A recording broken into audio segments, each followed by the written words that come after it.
அனைவருக்கும் டெம்பிள் டிலைட்ஸின் சார்பாக அன்பான வணக்கங்கள். மார்கழி மாதம் இனிதே தொடங்கியுள்ளது.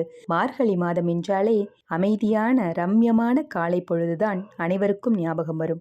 அந்த காலை பொழுதில் நமது கஷ்டங்கள் தீர மார்கழி 30 நாளில் ஏதேனும் ஒரு நாளிலாவது இந்த பரிகாரத்தை உங்கள் இல்லங்களிலேயே எளிமையாக மேற்கொள்ளலாம்.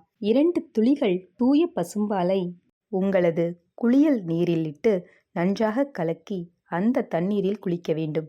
காய்ச்சிய பசும்பாலானாலும் பாக்கெட் பால் தான் கிடைக்கும் என்பவர்களும் அதனை பயன்படுத்திக் கொள்ளலாம். பரிகாரம் நிச்சயம் பலனளிக்கும். குளிக்கும் போது கோவிந்தா கோவிந்தா நாராயணா நாராயணா என்ற நாமத்தை சொல்லி குளித்தால் உங்களை பிடித்த அனைத்து கஷ்டங்களும் அந்த நொடி பொழுதிலேயே விலகிவிடும். மார்கழி மாதத்தின் 30 நாளும் இந்த பரிகாரத்தை செய்ய முடியும் என்றாலும் செய்யலாம். ஆனால் சூரிய உதயத்திற்கு முன்பாக மேற்கொள்ள வேண்டும் என்பது குறிப்பிடத்தக்கது.